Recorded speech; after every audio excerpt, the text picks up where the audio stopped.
Welcome, welcome, welcome. Yeah, You there, Matty welcome. Matt? Yes, I am in the house, man. You in the house? Yes, We sir. in the house. We in the house. We Amen. in the That's right. house. That's right. That's right. My grandmother used to just have a saying that said, "Any day above ground is a good day," and Absolutely. and I'm gonna stick with it and say, it's good to be above the dirt. All We could be pushing up daisies, but Ooh, man. God said Man. no. Yeah, Man, man. looks here. I'm glad nobody's opening a drawer to view my body, man. Mm-hmm. But they also say it's better to be seen versus viewed. Yeah, yeah, Good to be yeah, seen. Yeah. yeah, Good yeah, to be yeah. seen. Good to be seen. Hey, man. So tell me, Huh? what has happened? Something good that has Something good. happened with you since the last podcast, since last Thursday, man. Something good. Something nice. Something that, yeah. I was thinking on that this week. First of all, I had a really hectic week. I don't call it hectic. Ooh, you're back in the Uh, office, man.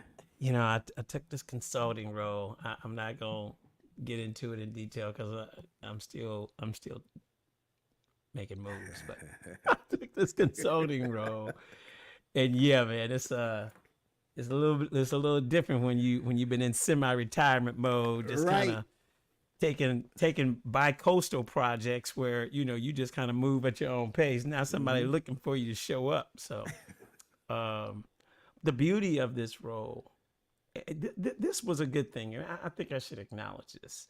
The beauty of this role was my resume was so strong, and I only give credit to God for that. I've been blessed to do what I love doing for about 30 years.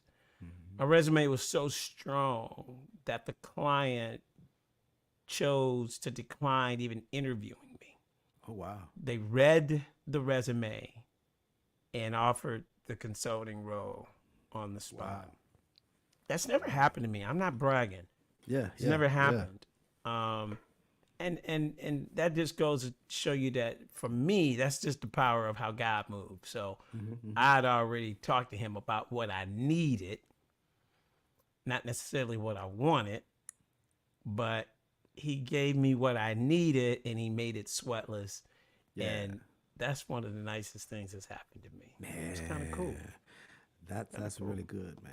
Yeah, yeah. That's good, Just not TC. taking life for granted. You don't get those situations every day. And I don't know, too many people say, yeah, I got hired, didn't even have to do an interview. It's kind of like being, you hear actors talk about having to audition. Yeah. But when you've been acting 30 years, they don't audition no more. Yeah, they just send you a script. Hey, Yeah. will you do this? I kind of felt like that. It was just like, oh, wow. Yeah. It's like, yo, we read your resume. What, you good? Does this work? I Yeah. was like, so I felt a little like an actor. But yes, truly one of the nicest things that have happened to me. And I'm trying to live up to it and deliver. So we'll see. Man. Awesome, man. Awesome. That's good, bro. That's What about good. you? What's one of the Man, nicest listen, things man. that happened to you this I week? haven't had any mind-boggling or Mm-hmm. man. I'm just happy to be here. TC. Hey, I'm happy to be here, man. it don't take much. No, man. Don't I'm take happy to much. be here. I tell you, man. As a pastor, man, I do so many funerals, bro, and Oh wow. I'm happy to be here. I'm happy to have my wife and my children, man. Everybody's Yeah. healthy. Yeah. Everybody's now. Everybody may not be healthy mentally, Mm-hmm. but we're here, Yeah. and that's what I'm grateful for that, man. Yeah. So instead of me saying one of the nicest things that have happened to me, I'll say what I'm most grateful for right now is just being here, alive in this moment, That's on right. this podcast, That's right. impacting lives. I love that. This is it, man. I'm gonna try to save you. See, I'm still struggling with my video over here, man. I won't digress because I'm about to tear something up. I don't know. But I just saw a message pop up said So your anniversary ain't a big deal? Woo! Woo! Let I'm me save you. I got a bedroom over here though. If you need to get on a plane.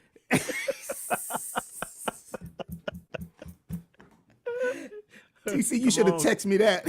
Oh man, oh man. Hey, I'm Miss Berry. I am so sorry. Our anniversary was Sunday, and, Here we go. so Sunday after church, we went and had a very good dinner at Texas de Brazil. For some of you people that are from Texas, I'm sure you've heard of Texas de Brazil. We did that, and then on Monday, I think Monday we went to see the movie The Forge. Excellent movie. If you I haven't saw seen it, Matt. I went and saw it. Very that movie was powerful. powerful, man. Yeah, man. We did that Monday, and then Tuesday we went to the State Fair of Texas, and so that was our 3-day Nice. anniversary weekend. Man, had a really good time. You know, I know we're getting old because when we got to the fair, the first thing we did, the thing to do at the fair park, you have to have the corn dogs, no doubt All about it. day. All day. That's the first Dogs, thing we did. period. I come for the food. Yeah. Got a corn dog and found somewhere to sit. And we sat for about 45 minutes, just people watching and talking, enjoying each other.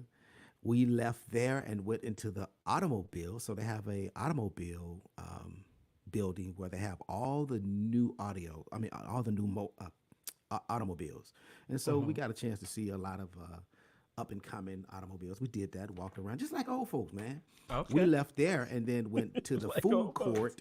And at the state fair, every year they have all these different fried foods, fried lasagna, fried banana pudding, Oh my. a fried chicken, a fried stuffed wing, not a leg, but a chicken wing. Oh my. And so my wife got the fried lasagna. It was excellent. I'm blown away. And I know the guy who owns the booth at the state fair that does the fried lasagna. So the next time I have a get together at the house, Yeah. I'm about to tell my boy I need that fried lasagna. Okay. Okay. And the fried banana pudding, it was okay. I'm traditional, man. I like the old school banana pudding, but my Old wife school. enjoyed it, man. We did that and sat down for another 45 minutes, and then we left. So Good. we didn't get on any rides. We just ate some food and enjoyed each other, walked around holding hands like we've been married 55 Oh, look at y'all. You give me hope. years. Hey, hold on, man, bruh. You did 40 years, man. Done You did all of 40 that. years, man. You did 40 years, TC. Yeah, you give me hope on the backside though, man. That Bruh. it's still good out there. It's still good. Well, listen, we want to do 40, man. We want to get to 40, man. Come I on, mean, you can do yeah. it. Ain't Oh, nothing but man. ain't nothing but a slide. Just get on and slide on in the home plate. Slide on in. Well, you know what? See, the problem with us is that we got married so late. I was 46, I believe, 45, 46, and my wife was 42, I think it was. And so now we've been married 12 years, and for us to make it to 40, we're talking about what, 28 more years? Right. And 28 years from now, I'll be 59, 60, I'll be like 88 years old,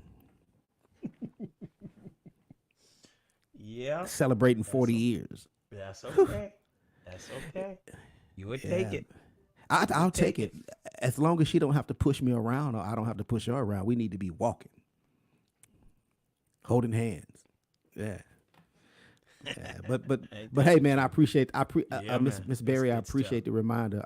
That was a accident. You know, I've been down today, man. I had a bout. I'm having a It bout happens. with this We're busy gout. people. Man, I'm having a bout with gout right now. Oh, Kick my butt, man. I heard that's not fun. Ooh, TC. Which It'll make a grown man listen to shed what you tears. just said you was eating. But look, Just again, Believe it or not, somebody else believe it I or know not. who deal with that. listen. I had just How much of it a- is what you eating? with the gout. It's always 100% of what you eat. Always, either what you eat or what you drink, whatever it is you put in your body. So the lasagna, I only had just a little bit. I just tasted it. The Yeah. banana pudding, I just tasted. I didn't. Only thing I really ate at the fair was a corn dog. But last Mm. night I had some barbecue chicken and some green beans. And green beans are a no for gout. Oh, Yeah. I heard it was So, seafood. I got a buddy that he eats shellfish, just wrecks right. him.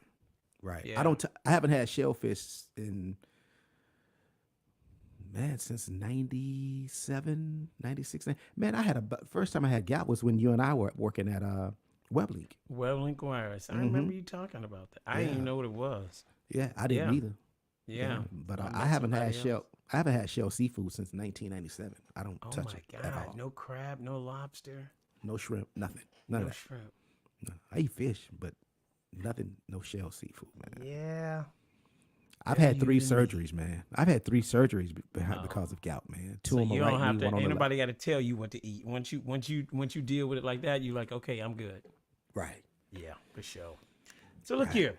Yeah. Let's get into some great conversations with old Uncle T Wee. this evening. You know, you and I were chopping it up about the headlining conversation, and Yeah. we're just thinking about in general is if we were going to talk about relationships, what are the things that impact relationships probably across the board? And I don't think it's a mystery to anybody that money seemed to be the leading topic that drove most of the conversation. I think Yeah. there's some statistics that talk about how finances are got to be like in the top reasons for divorce. Oh Lord. And just in general, we have to deal with this monster called money Oh that you can't live without it, and if you're not careful, you can't live with it. And so tonight I wanted to use the time to kind of have a discussion about how folks were dealing with that in their own relationships. It's a tricky situation. As I mentioned, there are pros and cons to money, and more importantly, how it affects our relationships. Because I see it as three kind of categories. Either you don't have money, and we already know what you're fussing about now. The bills ain't getting paid. We ain't got money to do stuff. We barely getting by. The dog got a job. The cat got a job. Everybody got a job, and we still can't do nothing but barely scrape by. That's one side. Then there is we got some money, but one of us ain't got a clue on how to manage it. And it's normally that person that's trying to boss and manage it. Yeah. Mismanaging or not effectively spending, no budgets, no discipline whatsoever. So you got that. You got not having it. You got having it, but not knowing how to manage it. Then you have reaching a place in life to where you have more than enough. And so many times we think, man, if we just had money, so many problems would be eliminated. But, you've heard the song, more money, more problems. There's truth to that. Yeah. And what we find many times is when money comes into a relationship in abundance, we end up having a whole nother set of problems, which is money basically being the replacement tool for everything.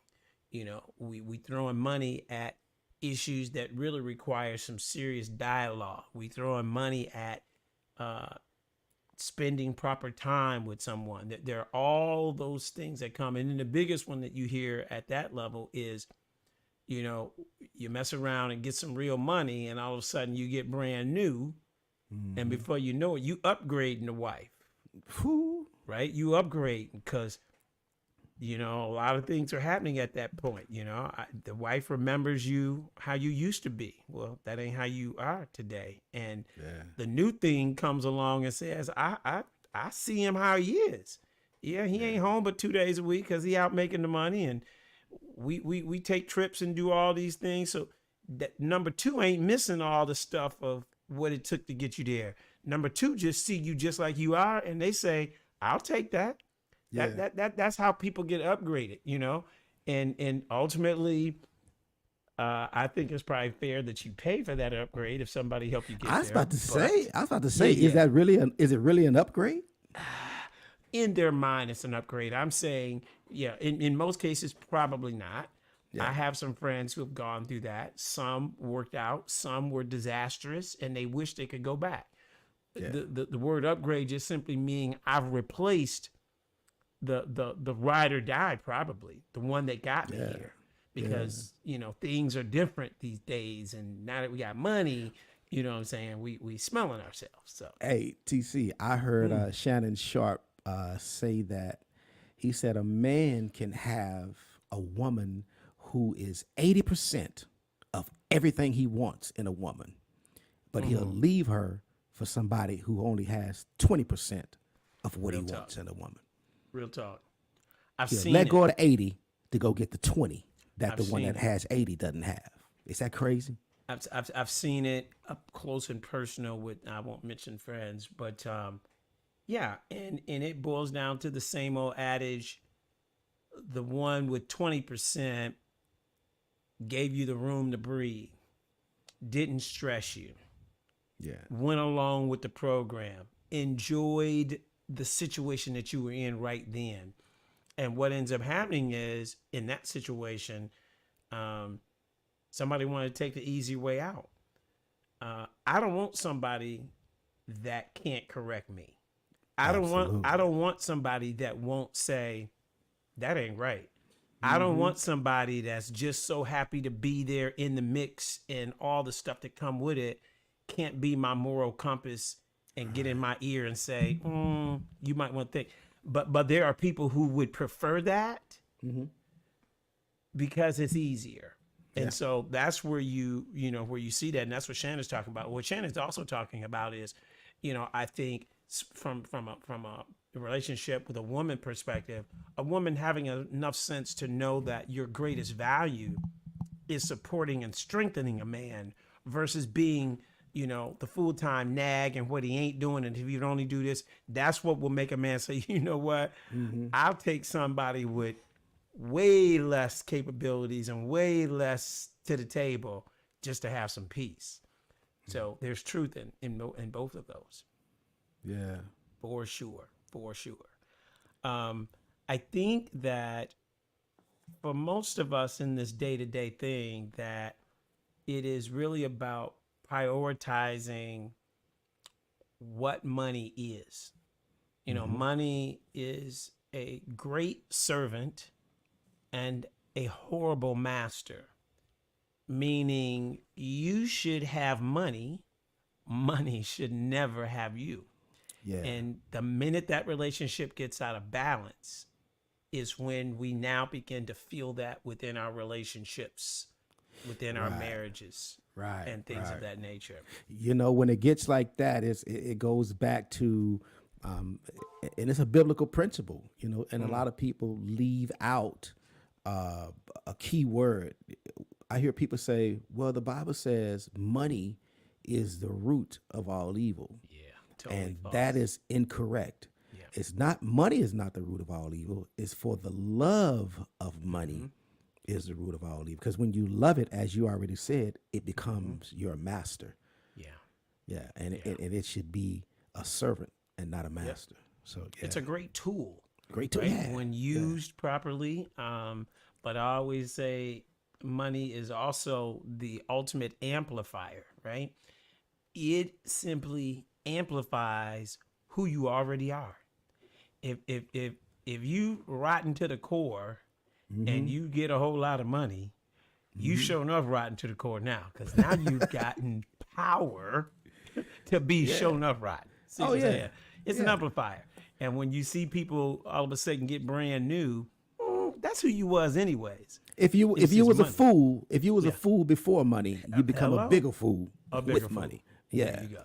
Yeah. It sure don't fix those kind of character flaws. The other thing in a relationship is it is still a necessary component. I'm not even going to call it an evil. It's only evil if you have the wrong relationship, but it's a necessary Right. component in order to raise a family, in order to have a healthy relationship and be able to enjoy life. And so it shouldn't be taken for granted that we have a respect for what money can do.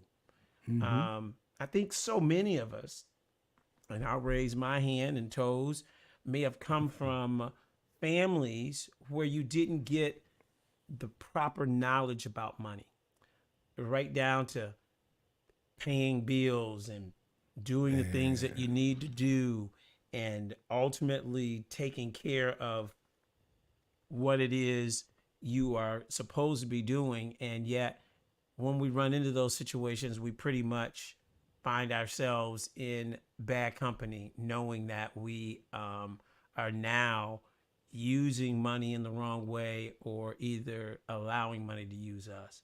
I'm gonna try something here real quick. Let me try and I'm really battling my machine. I think next week I'm gonna try a different machine. Hey, I'm that's still good. seeing So freezes. while you're doing that, man, Okay. man, you made one. That was one heck of a statement you made. That many of us. You said you raising all hands and toes. Well, me Toes too. and all. Yeah, me too. Toes and all. Many of us. I don't want to say we. I'll just say many of us, because there probably are some people who had parents that sat down with them and talked to them about money. But for the most part, I didn't have those kind of conversations. You know, I saw my mom work her fingers to the bone. I saw her, you know, I didn't even see her paying bills. As a kid, you're not even thinking about that, man. I'm not thinking about, how she buying food. All I know is when I open the refrigerator, it's there. Something is there. It's something there. You know, I never was hungry, never was naked. But I've never had anyone sit down with me and talk to me or educate me about money. You know, I was living to work instead of, do I have it backwards? Is it work to live? We should be working to live, or we should be living to work. Which one is it? You should be living to work. If you're Well, I was- working to live, it's like you doing everything that you can just so you can have. That. I'm working that's what I 5 days did. a week just for a couple of days, or I'm working 359 weeks a year to get that 1 week off, right? I'm sorry, not weeks; those would be days. But I'm working 51 weeks a year Yeah. for that one week vacation. 1 week, 1 week Crazy, vacation. right? Yeah, but that's what I did, man. I did. I had a really bad concept of money. I get it. I spend it. I wasn't thinking about saving anything. You know, I was when it hits my hand or my pocket or my bank account, I'm out. I'm finna go spend some money. You know, I'll make sure bills are paid, but I was going to go kick it. It wasn't until I got older that I start understanding the importance of saving, and by that time, TC, bad habits sometimes are hard to break. They're hard to break. I think TC is having some technical difficulties, but we'll keep discussing this. I think that some money habits are very difficult to break. You there, TC? Can you hear me? I'm back now. Yeah. Hopefully that got things a little bit better here. Yeah, I it got does. some work to do with this laptop. It does. So I was saying that sometimes bad money habits are hard to break. Yeah. They're hard to break. Yeah, because it's almost like generational curses. It's all we know. Yeah. And unfortunately, just like in relationships with everything else, we bring that baggage or misinformation into a relationship. And you've got two people with very different understandings of money, how to manage it, and what it means. And that many times causes a lot of conflicts with relationships, especially early on. When come on, man, we done all been there. I can say, thank God I'm not where I used to be. Yeah, man. I remember going to the grocery store with a calculator. And as we load in the basket, we are calculating what goes in. Yeah. So when you get to the register, you know you stayed in your budget. You know, Yeah. I remember those days. I remember the days of finding just the best price on food. Not is it Whole Foods made of this and planted that, right? So we all go through those phases in life. But the question is, are you learning something in that time that helps you do better in the future? And so I was always a big proponent of always remembering where I came from so that when I was out of it, that I never went back, right? Yeah. I never went back. You know, it's been a long time. Thank you, Lord, that I've had to look at price tags like that. Like, oh my God, I got to put that back. But we all go through that. That just depends on where you at in your journey. There's lessons to be learned there about what it takes to move yourself beyond that place. And more importantly, keeping that in perspective with your overall relationship is very important so that you don't forget what it was like in that time and in that struggle, and that you do better. As we say, when you know better, you should do better. You should do better. Absolutely. You know what, man? I you know, they say confession is good for the soul, but bad for the reputation. So, Right? let me confess, because it hasn't been that long since I've kind of turned the corner and start having a healthy respect for money, because you got to respect money as well. And True. I remember my wife and I, when we got married and we bought a house, and I remember telling her that, listen, I'm not good with money at all. I said, so here's what we'll do. I'll work and I'll make sure the money is in the bank. But I need you to make sure that the bills are taken care of, because I'm just not good at that. I'm not good at paying bills. I said, I don't want us to come in the house and hit the light switch and the lights don't come on. And I'm looking at you like, oh, baby, I'm sorry. I forgot. Let me go ahead and call them now and get the lights on. Because I'm just not good with that. So I've watched, my wife has taught me a lot about money. She's very good with maneuvering and finagling and making sure something is set aside. I've never been that type of guy to set something aside. I had an unhealthy relationship with money, and I believe that many of our people have a very unhealthy relationship with money. When they get it, they spend it. They're not thinking about tomorrow. They're not thinking about a rainy day. They're not thinking about, well, what happens if I should get sick and I can't go to work? I don't have vacation time. I've been on short-term disability, and it has paid. It's over with now. FMLA is over with now, and I don't have any money coming in. We don't think about that. We don't think about, down the road, man. And then, some of us, man, when it comes to money, we spend more than we have coming in. Yeah. So we're upside down anyway.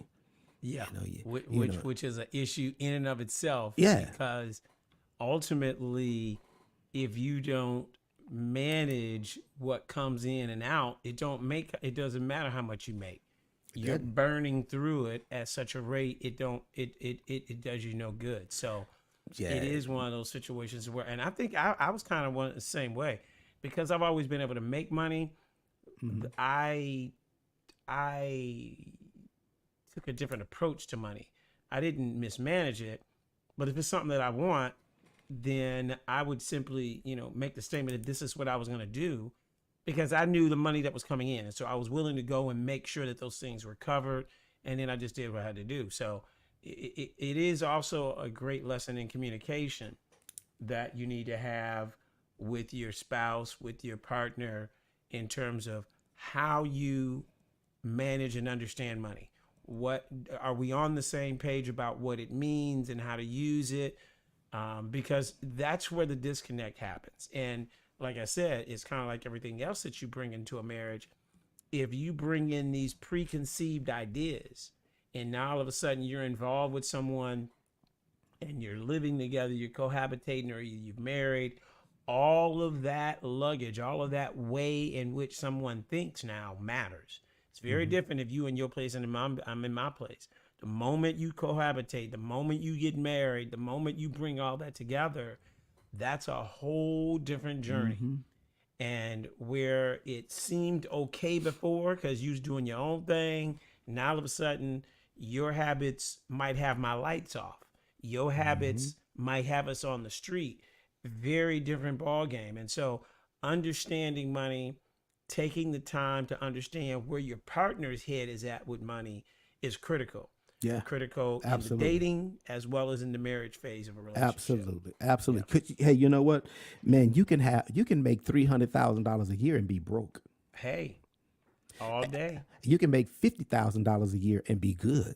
Yeah. Yeah. It's all about how you manage the money. It all depends. It's all about having a healthy relationship with money. Yeah. You know, because we see millionaires go broke all the time, man. All People day are filing long. bankruptcy, man, and so it's not even about how much money you have, because you can It's have about a how much you surplus. keep. You know, the other thing Wow. is That's not good, man. having a good understanding of finances in general also plays such a pivotal role in relationships. You know, first of all, we in some new stuff these days. You know, I'm out here dabbling, trying to understand what's going on these days as a single man, and you run across and read about a lot of relationships that are, you know, I guess more modern. I come from a traditional thing where, you know, I am built to be a provider and ultimately come to the table prepared to provide. Now, if somebody says, "Hey, you don't need to cover everything. I'm in this thing with you, yada yada yada." I'm all about that, but I see a lot of things these days where those traditional ways of doing things have kind of gone by the wayside. Hey, I ain't knocking it. Whatever you do in your household that works for you, fine. But I believe that, once again, that's a great topic of conversation that needs to be had as you get more involved with someone or closer to spending more time or developing the relationship, is understanding how do you see that. Some people come from a more traditional background where I'm expecting the man to at least have the ability Yeah. to provide for me fully. Some people are like, I'm not expecting him to be able to provide. I'm expecting to cover half. I ain't never in my life came from that world, so that was foreign to me. But I understand that is how people choose to operate. And like I said, whatever you do in your house is the right way of doing it. But the key is to have a discussion about how are we doing it, and what does it mean when someone comes up short. If it's a 2-income household, how do we work that? And how do we? You said something that was commendable. You said, I don't do a good job paying the bills, getting stuff in there. Is so commendable when you know your strengths and weaknesses. Oh, If yeah. you're not the financial person, then let her be the financial person. Yeah. Yeah. You know, ain't nothing wrong with that. But don't be trying to be the financial person just because you're the man in the house. And then Absolutely. destroying all the finances in the house because you don't know what you're doing. So stay in your lane, right? That's right. Stay in your lane, agree upon whatever it is you guys are going to do, and do that. That's right. That's right. And then, more importantly, like everything else, what you don't know, go learn. You know, it's okay, even as adults, we don't know everything. The smartest adults that I know raise their hand and say, I don't know everything. Absolutely. And therefore, go get knowledge so that your household doesn't struggle, so that your ego isn't driving things into the ground just based on the fact that you're trying to run something. Everybody ain't built to run stuff. Certain things are outside of your lane. Man, let me tell you something. Boy, listen here. You said some things. You have shared some things that my wife and I share when we're doing marriage coaching, man, when it comes to finances, because some men are very traditional. Yeah. They know that money management is not their strength. Right. But because they've been taught, been told, and they've seen that a man is supposed to handle the money in the house, Right. they want to take over that role as the money manager, and ruin the home, man. Yeah. It ruined the relationship. Yeah. I knew right off the bat that I am not. I know how to work. Right. I know how to make money. I can Yeah. do that. Yeah. But don't ask me to pay a bill. Now the only way I'll pay a bill, if you, I know we don't write checks anymore, but if you wrote a check and put it in an envelope and said, I need you to go put this in the mail, I can pay it like that. Yeah. If she writes it and gives Yeah. it to me and I go put it in an envelope, put it in the mail, I can pay a bill like that. But for me to wait till something comes in the mail, to open it up and look at it and then sit down and pay it, I would get it, look at it, and sit it down, and it would be in that same spot next month. As y'all wondering why the lights ain't working one morning. What in the? Oh, there's a bill over there in the dark called the electric bill. That's Go what turn that it- bill is.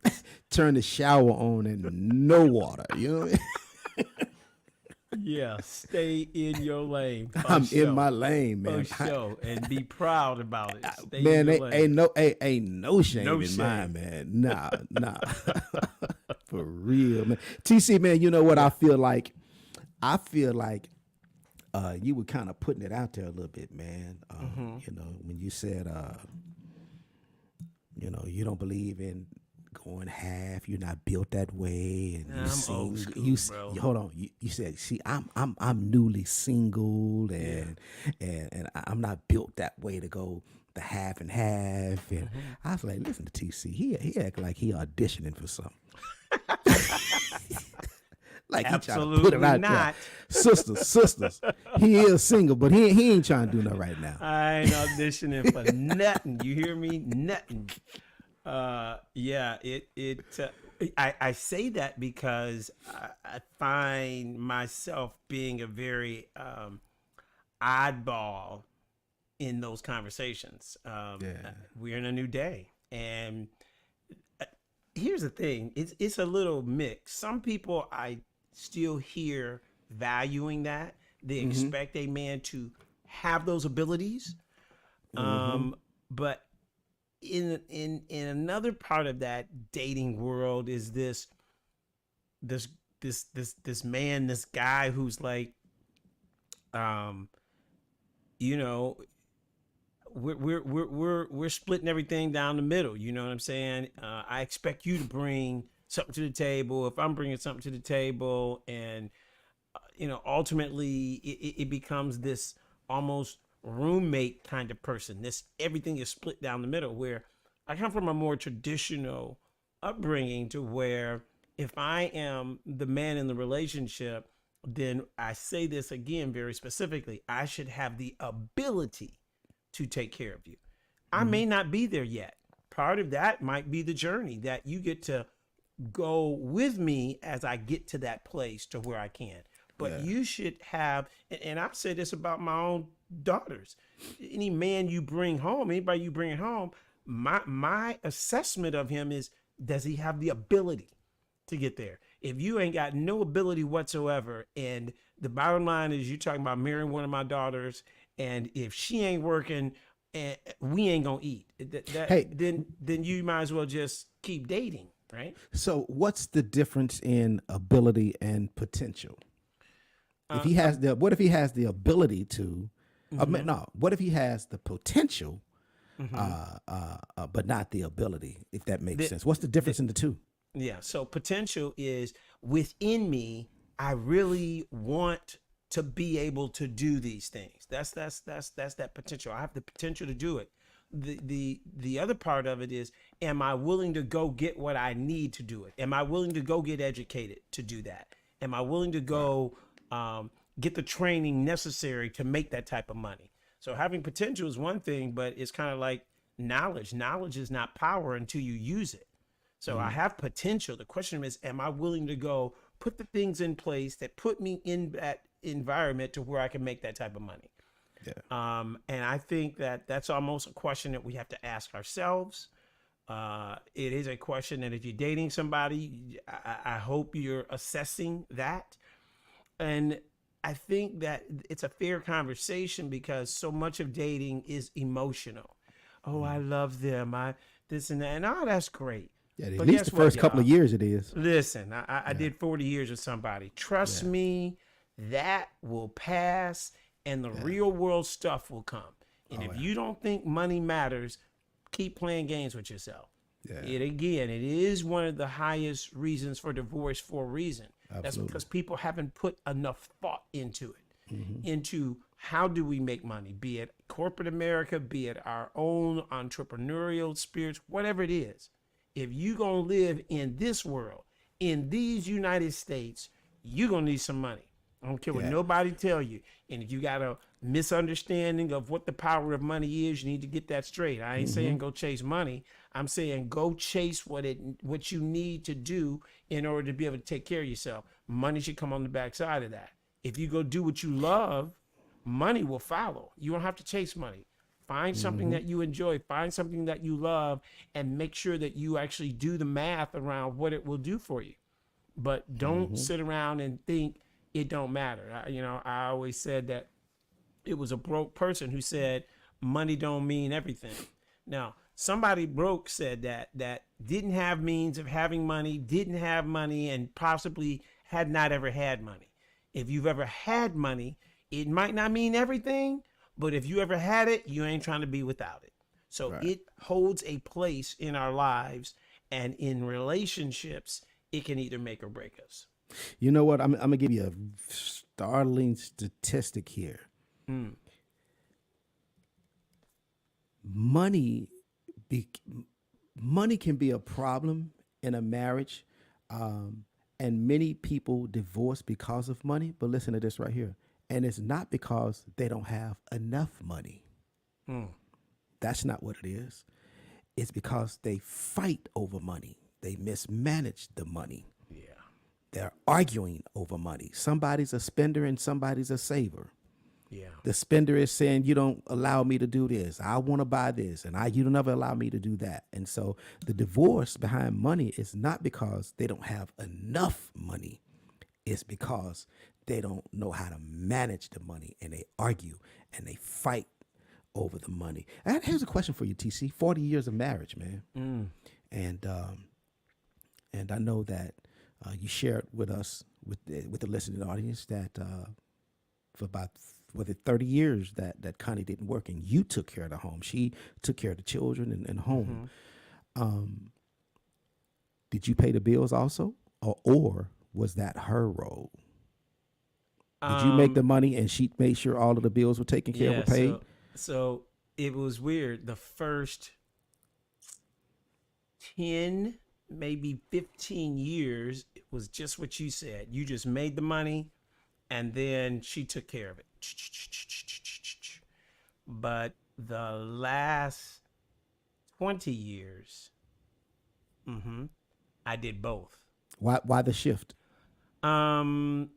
The girls were getting older. Lots of more. Any parent knows when you got 8, 9, 10-year-olds that's in dance and gymnastics and then this and then that and competition cheering, and you're traveling around. There was that part got really busy. My jobs were different as I got more into higher level sales jobs, and as my career moved, as everybody you should know, in corporate America, you get different monetary components.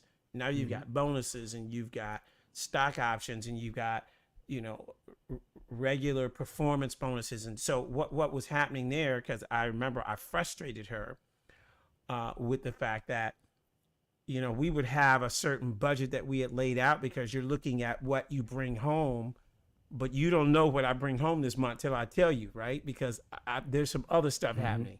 So what was one of the things, and I'll never forget, she got frustrated. The way it ended up happening was she said, I need you to take care of the bills for a while, so you understand how things come in and out, because you're throwing me off. I would either bring extra money home, or that's not going to happen till this week because of the way a bonus is working. So as I moved in my career, I had different components that really kind of confused things. I understood them. She didn't always. And so it's funny, because I really did it as a mean, and she said it out of frustration one day. And I said, ain't a thing, I got it. And then I found out how much it was to doing it. But what it did for me is it made me a better steward, knowing that although you've got different components of money, there are still things happening here that need to happen like clockwork, utilities, and you know, if you're putting money away and so forth and so on. So the last 20 years I did. The first probably 10 she did. Yeah. And it was good for me. And ultimately, it just became the way in which we did things. And like I was telling somebody the other day, the beauty of that was I could then focus on my career and driving money into my family and in my household. And I didn't have to worry about nothing at the house. That was the blessing in that. We literally got in our lanes, agreed on those lanes, right? So however in my house, you ain't got to run your house that way. We agreed. She agreed. It's cheaper for me to stay home and raise the girls than for me to have a job paying babysitters, you over there, you traveling all over the country. It's just better if somebody, and we ran the numbers. She was right. By the time you get done with child care and this, that, and the other, her being there was far more valuable, which freed me up to literally just chase the corporate dream, not having no issues about what was happening at home. All that was always taken care of. Like I said, I bought a house, she made it a home. And everything in it was taken care of, which allowed me the freedom to do what I did, and then equally allowed her the freedom to do what she did without ever having to worry about, do I have enough money for this or do I have enough money to do that? It worked out for us. Here's a question for you. And by the way, that's awesome too. So now that now 10 years she was taking care of business, so you took over the job and now you're paying the bills and handling the finances. How did she know what she was able to spend? Did you like tell her, okay, baby, we have X amount of money in this account and this is what you use to do your personal shopping with? Or did she just, take the card and go shopping and go? She was a much better money manager than I will ever be. Okay. Because I make money. So therefore, if I want something, I spend money. She was my check and balance, because I might come home with a Ferrari. I ain't asked nobody. You understand what I'm saying? She was the check and balance. I knew I couldn't go purchase no big ticket crazy items without at least running them by her. I ran multiple check-ins, and my children and I were just having this discussion the other day. And so just think about it real simple. There were 2 major accounts, and then there's saving stuff and 401ks, but bill paying went into a particular account. So everything that I needed to do from a bill paying perspective was already separated out. And then we had what we call an operating account. Operating account was groceries and whatever you're doing that week and spending money and so forth and so on.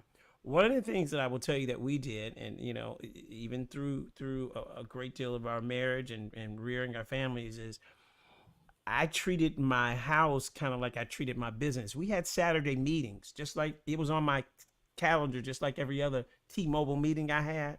Family meetings was Saturday at 12 o'clock at my house. Wow. And my wife and my girls, we're all at a table Saturday having a meeting. How was your week? What are you doing? What do I still owe you for school? Saturday morning, man, my girls tell you about that right now. Real meetings, just like you having at work. Why? Because your family is the most important thing you got. If you can have 20 meetings at the corporate job that don't care nothing about you, you can't have one meeting to circle everybody up once a week. Wow. Saturday. And so we would talk to the kids. Hey, how you doing? What's going on in school? Oh, you got that recital coming on. Let me get that on my calendar for Thursday. I'm gonna have to jet out early to get that. Boom, boom, boom, boom, boom. Her and I would sit down, go over bills. Here's what's going on. Boom, boom, boom, boom, boom. Every file I've got, we had shared. They're still in Dropbox. I got a shared file still in Dropbox right now called Home. Every bill I've ever paid is sitting in an Excel spreadsheet, and her and I have access. So at any given time, she wants to see what just got paid. Boom, she opens up her Dropbox, and everything I've done is right there. And then, of course, she's got access to every account. So we knew where funds were. You knew what was happening weekly. And then I would apprise her of, hey, I'm working on this project, and we about to do this. And, I've been in sales all my life, right? So, all of a sudden, one month, hey, X, Y, and Z about to drop. What we gonna do with this? We're gonna put some here. We're gonna put some there. We're gonna, and then we get to, of course, you get to do something extra, right? You've worked hard.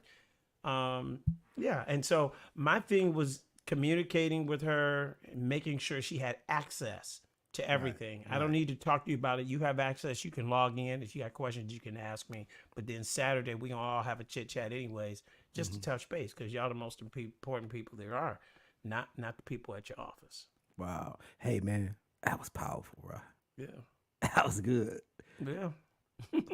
You know, I take those things for Business granted. meeting, but that's good, brother. Listen, man, I did stuff and didn't even know I was doing stuff. We did what we thought we needed in order to keep our world together. I didn't think no big deal of that. That's just what we did, trying to keep up with each other. I'm on planes 3-4 days a week. If you don't sit down for real, and just have a chit chat, you know, an hour, I don't know how you do it, but you know, that helped us keep it together for 40 years. That was twofold then. I mean, not just sitting down and discussing business, but to be gone, you know, 3-4 days out of the week. Sure. I mean, that's also the time to catch up as well. Yep. you know? And it's a good sync up when you get back, you're back on the ground, what's going on.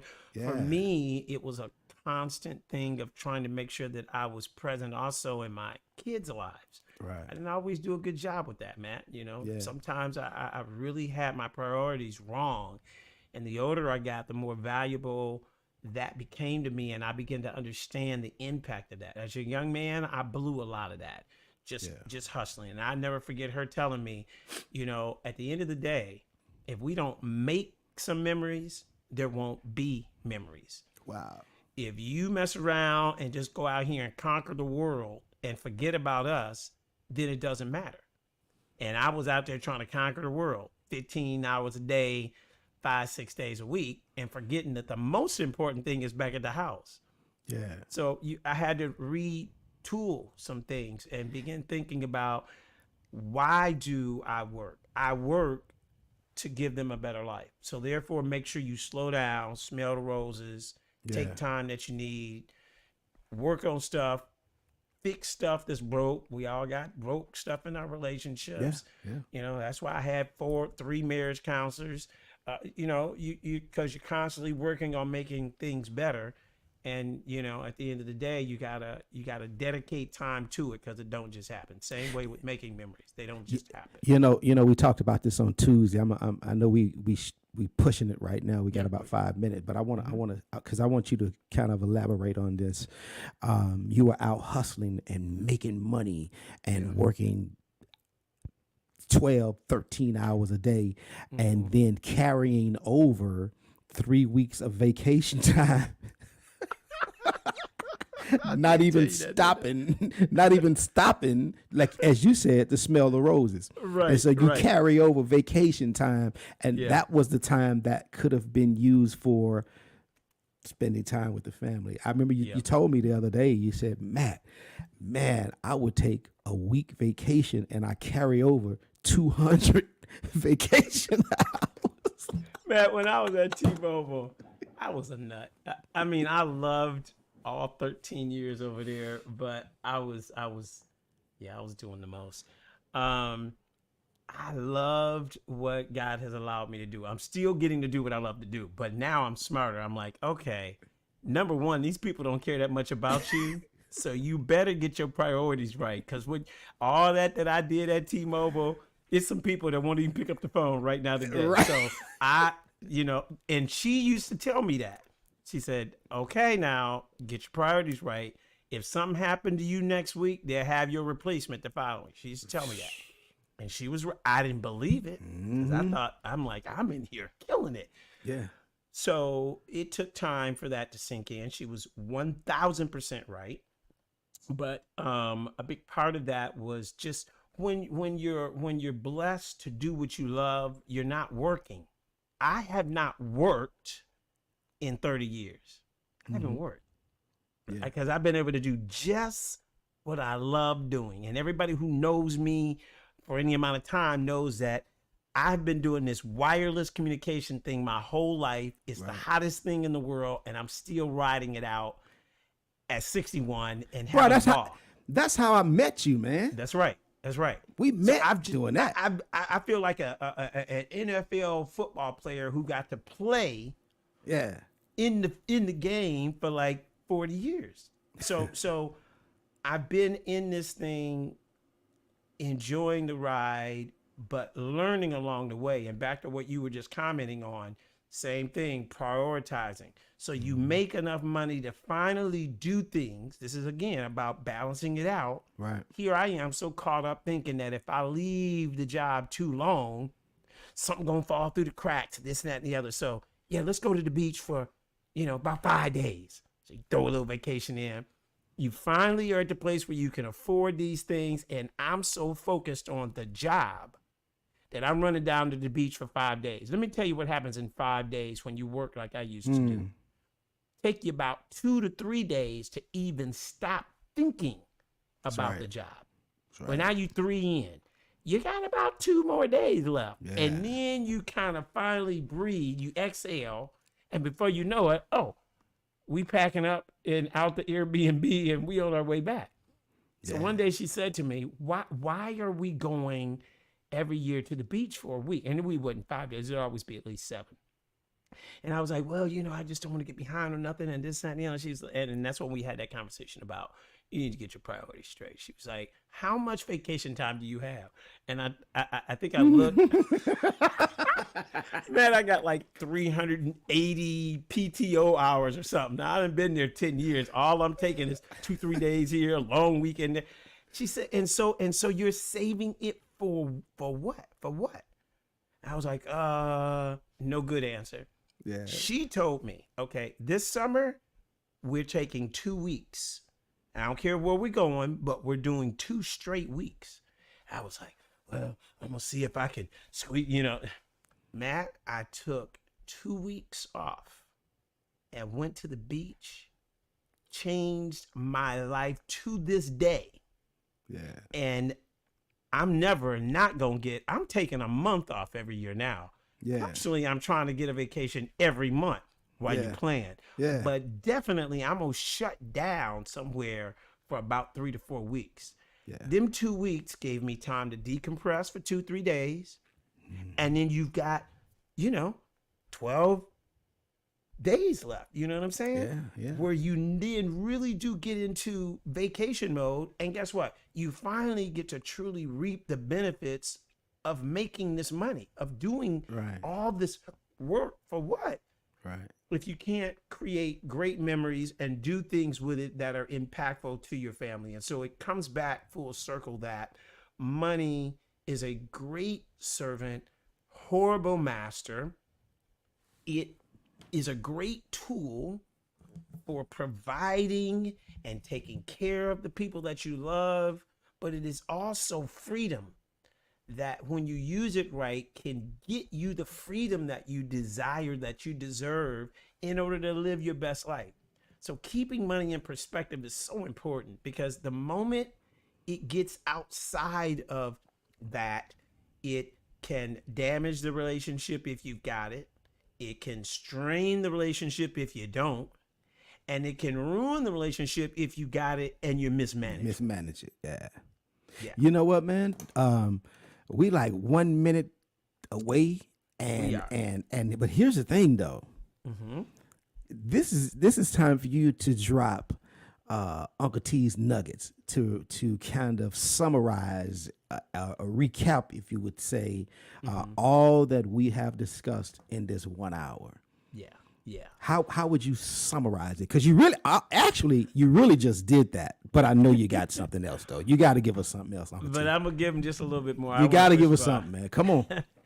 I want to first of all acknowledge all the nieces and nephews that are watching tonight. I appreciate y'all. Appreciate y'all putting up. Hopefully, I got this video right. It is, TC. Look good. It's good. A lot better. Okay, I know some things that I was doing wrong. I'm always doing too much, but I'm gonna work on making this even tighter. But let me say this. This topic came up because as we were really researching, what kinds of things we wanted to impart on the podcast, I am always so interested in building good relationships, business relationships, personal relationships, relationships of all type. I am a people person at heart, and I love sharing. This particular topic about money is so important because we have so many different perspectives of money. You just heard Matt explain at the top that so many people use and cling on to that miscommunicated statement that money is the root of all evil.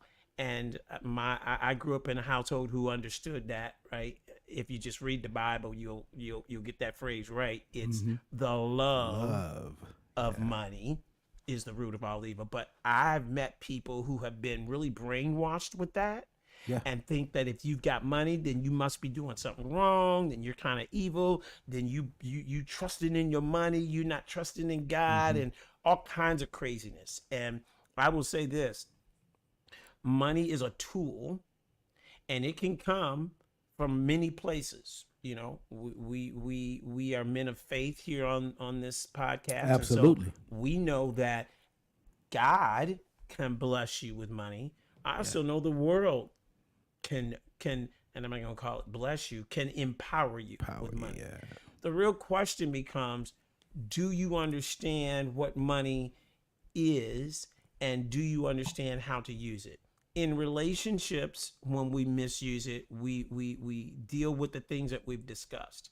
My nugget today for anyone in a relationship, married, thinking about a relationship, is to have an understanding with your partner about how they see money. See, we all come into this thing differently. Some of us come from households where parents paid bills on time, managed good credit, kept the numbers up, understood credit, understood FICO scores, understood investments. If you come from that and you yoke up with someone who mama didn't pay the bills, I done heard this one, I'm gonna pay them when I get it. Okay, try that. Here's what it is. They don't pay it when they get it. What they do is when they get the bill, it's due when they receive it. But we are notorious for paying it. What do you call that? They give you 7 extra Grace days. period. Yeah. We wait till the grace period. Yeah. We got additional 15 days that we can go Yeah. ahead and pay it then Yeah. instead of paying it on time. That's Completely what we do. damaging your Tear overall it up, man. credit and credit worthiness.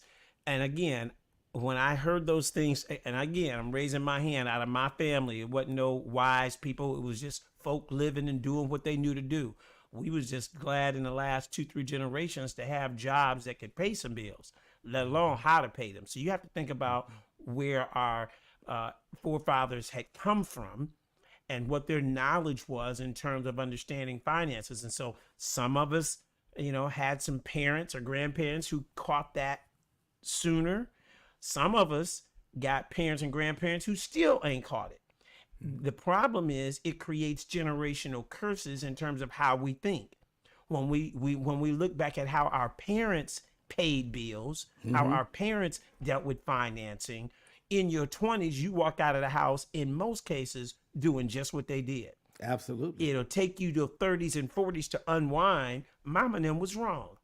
Daddy and them was wrong. They're just plain old wrong. That ain't how you supposed to do this. I literally went back and talked to my mom about some of this before she passed. We laughed. But she she told me? She What's said that? we were doing the best we could with what we had. Absolutely. I said, then, A, forgiven. But the end of the day story is, then what do you do now? And I'll say this to everybody, another nugget.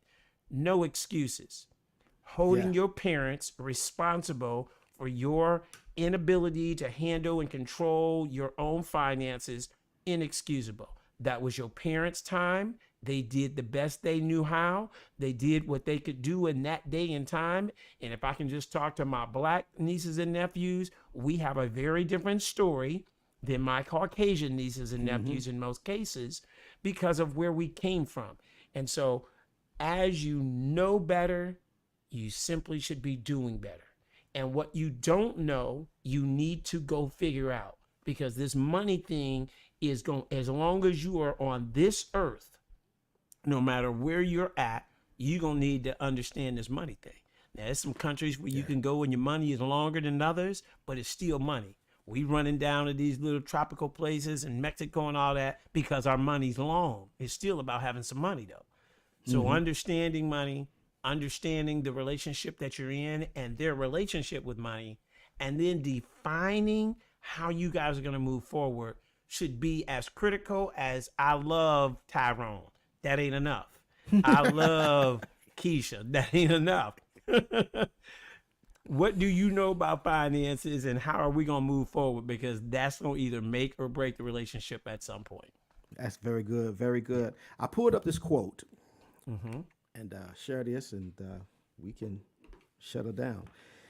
It says, make sure you have financial intelligence. I don't care if you have money or you don't have money.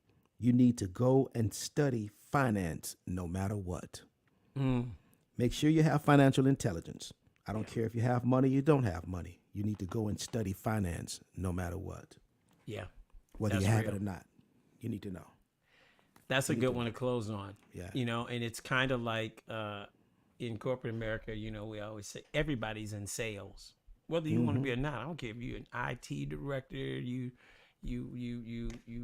any role you're doing. At the end of the day, when you leave there and they say, where do you work? You're selling that company. Yeah. And so finances is very similar in the fact that it don't matter whether or not you're into finances. You need to understand it. You need to understand investing. You need to understand financial management.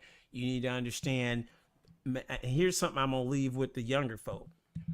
As you run out into the world and get your education, the world is changing where we get our education. You can either go to traditional four-year universities. You can go pick up certifications. You can do military. I love all of those.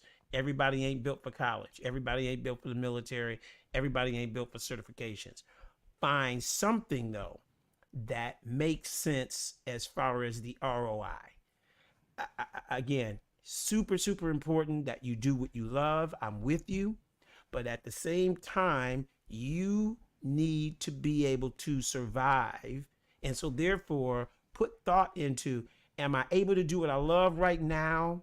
Or do I need to build a career and circle back to it and let the career fund what I love? Either way, figure those things out and put yourself in position in order to have the type of income that you want in order to simply do this thing called life.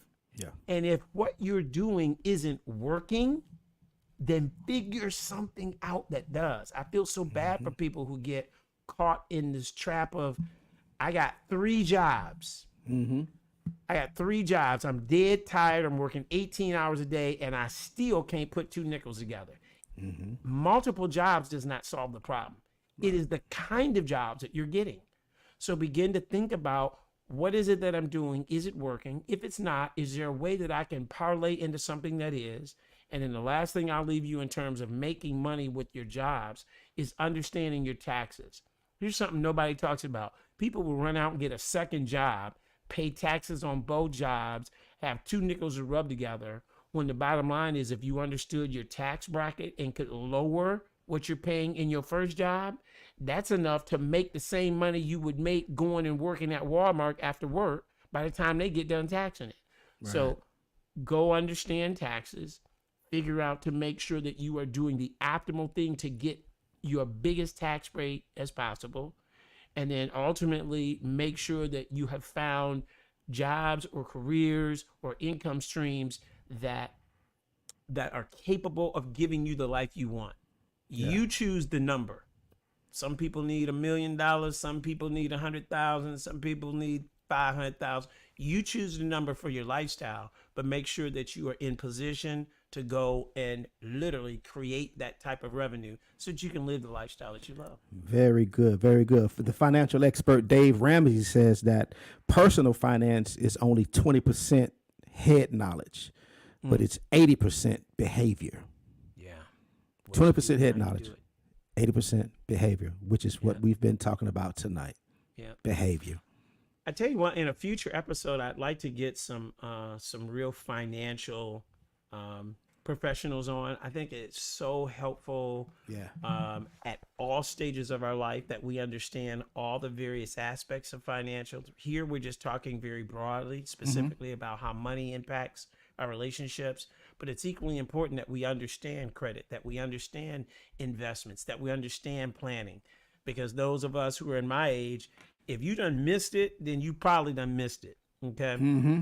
But there's hope for y'all in your 20s and 30 to make some changes. But at the end of the day, as my father-in-law says, where there's life, there's hope. There is. So even if you're my age and you ain't got it right, there's some things that you can learn right now to get yourself in a better place. Because, you know, if we Never lucky, too we're old. gonna be here. Yeah, you're gonna be here 30 more years. I'm speaking 30 years on everybody in their 60s. So at the end of the day, you know, we got some time to be here, so you might as well enjoy it and get your money right. Okay? Amen. Amen. All right. With that, we're gonna try to shut this podcast down Yeah. on time. Now, I will tell you in some future episodes, I'm going to do a better job at trying to do about a 45-minute set because I really, really love the interaction. But I am trying to get my timing right on this thing. This thing needs to, because what you'll have is people say, oh, that thing is too long. I'd like to make it about 60 minutes. I think we can do it, Matt, but I think we can do it. It feels kind of tight though. And I've been studying other people's podcasts. I'll tell you, most people's podcasts are like 90 minutes long or longer. I'm all about 90 minutes if y'all can take us for 90 minutes.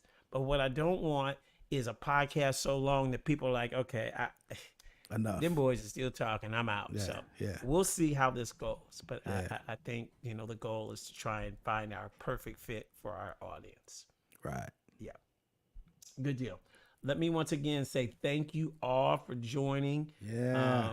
I appreciate y'all so much. I see the messages coming in. I'll go back and look at those afterwards as well. Appreciate your prayers and your thoughts. Love to have you guys shoot us some comments on not only today's show, but future episodes, things that you would like to talk about. Really want to make sure that we keep this interesting. Yes. And that you go and tell a friend. Secondly, I want to once again ask everyone to go over to my YouTube channel, which is Conversations with Uncle T. Like that. Please go over and subscribe. That's ultimately how we're going to build the brand. Facebook is fine, but YouTube is where we have to be in order to really be able to drive outside of my community. What's happening now is I'm working my warm market. Matt's working his warm market. That's great. That's only so big. We're trying to create a show that touches people who don't even know me and then ultimately has the ability to connect to me. And that has to happen on YouTube. So go to YouTube, tell a friend, like us, go over there and watch it. I thought something was cool the other day. And my friend was like, yeah, I was checking you out on YouTube right here on the TV in the front living room, right? Okay, cool. We on TV, man. Yeah, we on TV. They ain't on the laptop, man, that's what I'm talking about. They done went to YouTube. Yeah. Boom, got the channel in there. Bam, there we are. We on the inch, you know? Yeah, all right. I went and watched the playback on my big TV just to feel like we were doing. I was like, okay, that's what we look like. Look, I'm gonna have to go watch the playback when we get off of this one. Go watch the playback on the big TV. I am. All good. So again, thank you guys so much for your time. If you're joining late, go back and check out the top of the hour. Apologize again. I'm still working out the last leg of some technology over here. I think I had some frozen video. I think things got right here on the second half. Promise to have that completely worked out next week, even if I have to go buy a new laptop. So trying to figure out where that was coming from. All right, we got a lot of cool folks joining, folks I haven't seen in a while. I so appreciate y'all. Spread the word if you like what you're hearing, and more importantly, make sure you get over to my YouTube channel and subscribe to Conversations with Uncle T. Yeah. All right, Matt, any final words from you, sir? In terms of, listen, what we're doing. Hey, man, great show, great podcast. I'm sure that everyone got something out of this one, man. I'm sure you did. TC, you dropped some very, very, very good nuggets. Listen, I was educated today. Okay. And so I appreciate that. I feel like it's, I hear, as a minister, you can relate. I hear a lot of times ministers, as they are delivering a message over the pulpit, are really talking to themselves as well. Every time. Is that true? Every single time. Okay. So same here. This is cathartic for me. I'm either learning as I said, or relearning. That really did work. I need to do some more of that, or you Yeah. know what I'm saying. So I'm actually taking my own notes and eating my own nuggets as well. All right. So, All good stuff. right. All right, y'all have an absolutely fantastic week. We are 17 past the hour. Bye. That's pretty good. That's pretty That good. ain't bad. Ain't bad. Yeah. We getting better. Yeah. Yeah. Yeah. But I look forward to seeing you guys next Thursday, right Yeah. back here on either my Facebook page or on my YouTube page. Yes, YouTube. I need y'all to go. YouTube. Yeah. Same bat YouTube. time, same bat Yeah. channel. Yeah. All of that good stuff. Yeah, Boy, all you of know that. how it go. All right. Y'all have an absolutely fantastic week. We'll talk All to right, you y'all. later. And guess what? Last week, I messed around and forgot to bring Mom to the show, but I want y'all to see her right there. Bow. Butterflies forever. Sure is. Yeah. Yeah. Awesome. All good. All right. Love y'all. Take care, right, bro. Matt. We'll Yes, see y'all sir. next Thursday. Take care. Bye-bye.